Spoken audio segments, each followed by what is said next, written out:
All right, back to topic 1.10, the normal distribution. This is part 2 of this video. All right, so we've done a ton of talking about the normal distribution. Now we're actually going to understand how useful it really can be. So the last thing we left off with was this idea that the normal model is also so standard that we can use technology to find proportions of data values located on a given interval. Now, what the heck do I mean by that? Well, if you are normally distributed, we can answer questions like these. What proportion of data is below a z-score of 1.4? So remember z-scores, 1.4 would be somewhere right around here. Whoa. Sorry, that's negative 1.4. I apologize for that. Positive 1.4, somewhere right around here, right? Remember, here's 0. That's the mean. 1 above, 2 above, 3 above. Very unlikely around here. So 1.4. So I'm trying to find the proportion of the population that would be below that value. Another question is, what percent of data would be above a z-score of negative 1.5? So negative 1.5 would be somewhere right around here, directly between negative 1 and negative 2. And this time I want to know the proportion of data that is above that. Again, that's going to be a pretty big chunk there, right? And I could also answer questions like this, what percentage or what proportion of data is between negative 2.3, which would be right about here, right? And 0.7. 0.7 would be right about here. So it's kind of an awkward shape there, but between those two values, what proportion would fall there? Well, for any just random any random population where I have no idea what its shape is, that would be a really hard question to answer, right? But with the normal model, this is actually a really easy question to answer. It's actually pretty cool. So again, first you have to understand, what am I asking you? I'm asking you for the proportion of data above a z-score, below a z-score, or maybe even in between two z-scores. All right, so how do we do this? Well, we can actually use our TI-84 to find these proportions. So to do this, you have to hit second vars. Then you're going to select the second option down, NormalCDF. Your screen should look something like this. If it doesn't look like that, make sure your stat wizards is turned on under mode. All right, now NormalCDF speaks in the language of z-scores only. So you got to plug in z-scores here. So the lower value is the z-score at the bottom of the area that you want to find. And the upper value is the z-score at the top of the area. So what NormalCDF will do is it'll find you the proportion between two z-scores. Lower z-score to upper z-score. All right, leave the mu and the sigma at 1. That's going to keep us at 0 and 1, excuse me. That's going to keep us universal, right? Because we want to talk in the universal language of z-scores. And when you're speaking about z-scores, the mean is always going to be 0 in the middle, and the standard deviation is always going to be 1. 1 above, 2 above, 3 above, 1 below, 2 below, 3 below, so forth. Now, if your upper or lower limit is infinite, like you want to go way above, all the way above forever, then you're going to use a 99 to represent that infinitely high z-score. Or if we want to start way below, we want to go way below, then we want our lower value to be negative 99 to represent an unbelievably low z-score. Now, those are just numbers that are representing something that's extremely high or extremely low. All right, so you still might be like, I'm not quite sure how this is working or what this is going to do for me. So let's actually, let's go back to this real quick so we can answer these questions. So first off, you got to understand what you're asking. I'm trying to find P, the proportion of data that is a z-score below, so that's less than 1.4. So what I'm going to do is I'm going to grab my calculator. I'm going to go second vars. And then I'm going to choose NormalCDF. Be careful you don't choose NormalPDF. We will never use that. All right, so what we want to do is we want to start way below, right? Because it's got to go in order lower to upper. So we want to go all the way below 1.4. So again, that's infinite, like all the way down. We don't really have a button for that. So we're going to do negative 99. Negative 99 is just representing a z-score way at the extreme bottom of the tail. Even though we stop at negative 3, technically it does go lower. It's just very unlikely. So we use negative 99 to represent like this most extreme low z-score. And the upper value that we want to stop at is 1.4. So what we're doing is we're asking the calculator to answer this exact question for us. What proportion of data is from extremely low up to 1.4. And it's really cool how it does this for us. All you got to do is hit paste, enter, hit enter a second time, and there it is, 0.9192.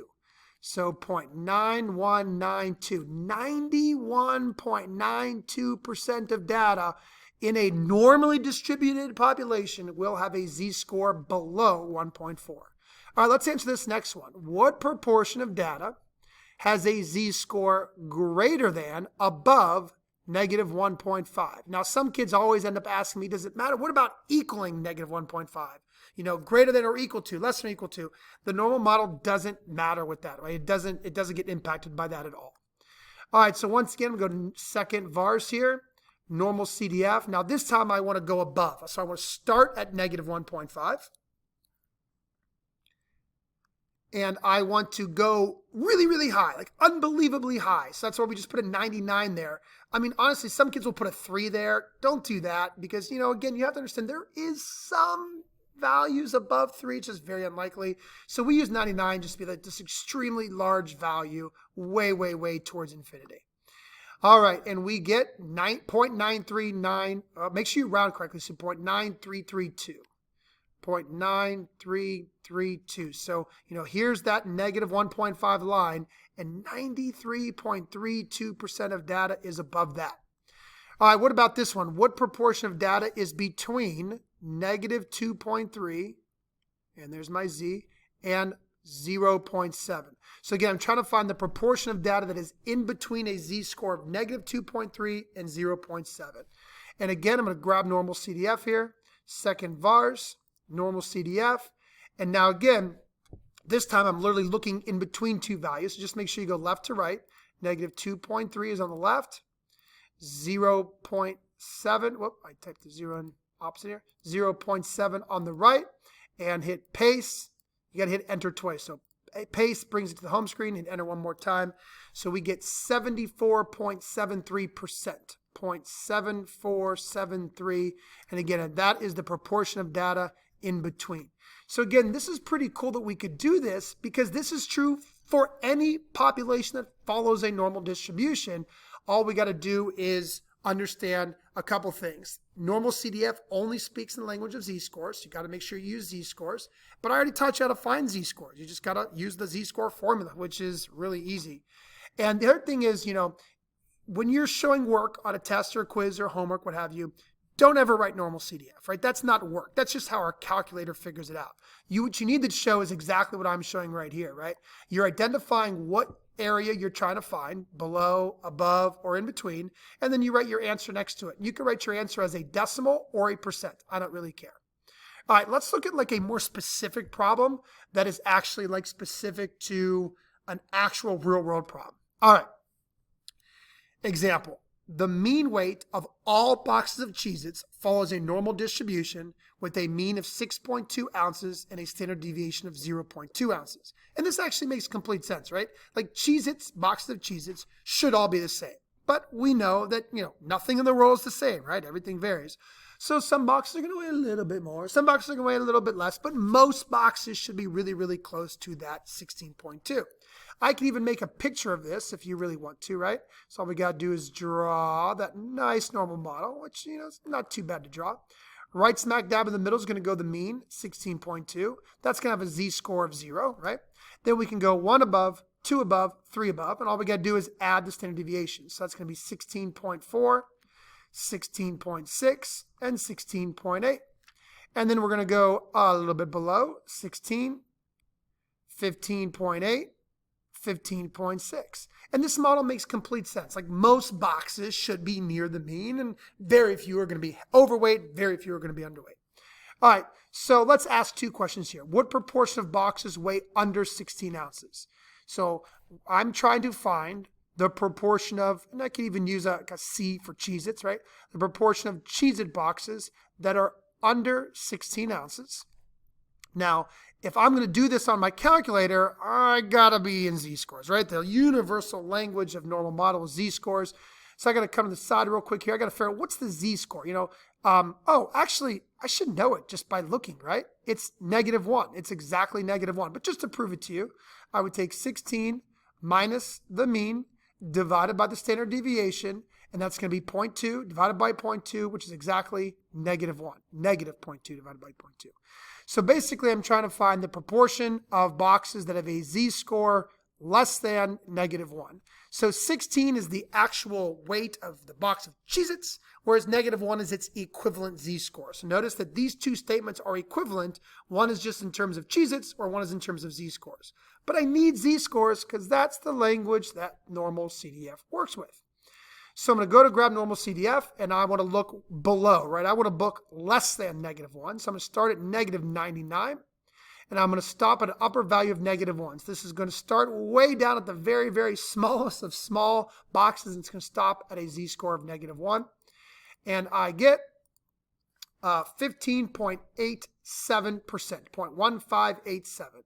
0.1587, or if you want to convert that, you can. So if I look at 16 ounces right here, about 15.87% of Cheez-It boxes, right? There's billions of Cheez-It boxes out there. I don't know about billions, but millions, right? There's a lot. 15.87% of them will be below that. All right, let's try one more here. What proportion of Cheez-It boxes are greater than 17 ounces? All right, now 17 ounces is somewhere up here, right? So I got to calculate its exact z-score. Again, I'm going to do 17 minus 16.2 divided by 0.2. And again, you need to grab a calculator to do this. Have no fear. 17 minus 16.2. Just make sure you hit enter when you do that top first. You get 0.8 divided by 0.2 is exactly 4. So this is a very high z-score, right? I'm trying to find the proportion of z-scores that are greater than 4. I'm not expecting a big answer here, right? I'm not expecting a large proportion. I can literally see how tiny it is. So I'm going to go back and grab my NormalCDF here. And I'm going to go ahead and put in, now this time I'm going to go from 4 to 99, right? I'm going to go start at 4 and go way above because it said greater than. Hit enter twice here to paste it and then find it. And again, be very careful. I hope you guys have all seen this before. Don't just look at the numbers. This e to the -5 means I got to move the decimal 5 times to the left. So 1 time past the 3 and then 4 more times. That's actually going to produce 0.000032. So notice how the 6 tells that 1 to go to a 2. So that's very, very small, right? As a percentage, it's 0.0032%. So a very, very, very small percentage or proportion of Cheez-It boxes are going to be over 17 ounces. And this is good for the company, right? I mean, the company doesn't want a whole lot of boxes overweight because that's like free Cheez-Its. I do like Cheetos though. And then, they also don't want boxes underweight because, they got to label their boxes what they are and they don't want to lie to their customers. So, pretty good problem, and it shows how it's actually utilized so easily here. And but you got to be careful. The only thing I'm going to continue to emphasize is the work that you have to show, and that's just exactly what I did here, talking about what the question's asking, both in terms of Cheez-Its and z-scores, and then giving your answer. You don't have to write NormalCDF or anything like that. You just got to show the work for z-scores, because if you're going to use NormalCDF, you got to use z-scores. All right, and the cool thing is we can also work backwards. You might be like, work backwards? What are you talking about? Well, what if we're given the proportion or percentage of data above or below a value? And we want to use that knowledge to find the value that you're talking about. Okay, let me show you what I'm talking about. That's a little bit confusing, but it'll make a lot of sense here in a minute. So if I say, hey, what z-score has 15% below it? What z-score has 15% below it? Well, because of symmetry, we know that the mean has exactly 50% below it. So it's got to be something lower, right? And, if we look below -1, we know that there is, a decent amount of data below -1. Not a ton, but, there's a decent proportion there. But I want to know exactly, right? Exactly what z-score has precisely 15% below it. Or another question I could ask you is, what z-score has 34% above it? So once again, I know that the mean right there in the middle has 50% above it. That's a z-score of 0. And, where's the 34%? It's easy to cut this in half and see 50-50. What mark has 34% above it, which would be equivalent to 66 below? Where's that at? Is that right around here maybe? I don't know is the point, right? Well, I'm going to teach you how we could find that using our fancy dancy calculators. And again, let me just repeat, same thing over here, right? I'm trying to find the z-score 15% below it. So I'm trying to find the mark that is 15% to the left, 85% to the right. Where's that mark at? Well, to do that, we have to once again go back to our TI-84s. This time we're going to hit second vars, and right underneath NormalCDF, you should see invert norm. Now, here's what the invert norm screen looks like as long as you have your stat wizards on. And the first thing it asks for is the area. In fact, the first and only thing it asks for is the area. Now, the only thing you got to be careful of is two things. One, you got to type it in as a decimal, right? You're not going to type in 15%. You're going to type in 0.15. And the second thing that is by far the most important is that the area that you type in has to be the proportion below. Has to be. It's just how it works. Sorry. Now, we're always going to leave the mean at 0 and the standard deviation at 1 because that keeps us universal. All things are put onto that universal z-score scale. And all we got to do is hit enter twice, and it's going to give us the z-score with that proportion below it, right? So this will give us the z-score we're looking for. So let's come back to here, right? I want the z-score with 15% below it. So all I got to do is go second vars, select invert norm. Now, the percent below, that's exactly what they mean by area. So I'm going to put 0.15 here. And guys, that's it. Leave everything else at 0 and 1. Hit paste. And this is the z-score that has 15% below it, negative 1.0364. So negative, I was pretty close, right? So it's actually going to be, let me erase this for a second so I can actually show you this real nice. So negative 1.0364 is going to be right about here. So there's 15% below that, 85% below that z-score. So it's pretty cool that the calculator can locate that z-score for you. All right, let's do this next one here. Let me do a little bit of erasing here first. All right, this time we want to know what z-score has 34% above it. So this is where we got to be very careful. All right, the calculator does not work with above. It only works with below. So you need to have a common understanding that if I'm talking about 34% above, that is equivalent to 66% below. So when I go and grab my invert norm here, I am going to be very careful. I got to type in 0.66. It only wants the proportion below, not above. All right, so I'm going to go ahead and hit paste here. And it gets 0.4125. So that's a z-score of 0.4125. So here's 0, here's 1. 0.4125 is approximately right here. That's going to have 34% above it, 66% below it. Boom, there's the z-score I'm looking for. So those are the two huge commands that your calculator does when it comes to working with z-scores and the normal model. We're going to use NormalCDF and invert norm a ton. Let's go back to an actual real problem now. All right, back to Cheez-Its. Mean 16.2 ounces. Let's officially write that down. Standard deviation sigma. I almost put an S there. Sorry, this is normal. This is just a model, right? This is just parameters for all Cheez-It boxes. 0.2 ounces. Okay. What weight has 20% above it? All right. So, if you draw my picture, I'm trying to find the weight with 20% above it. Okay.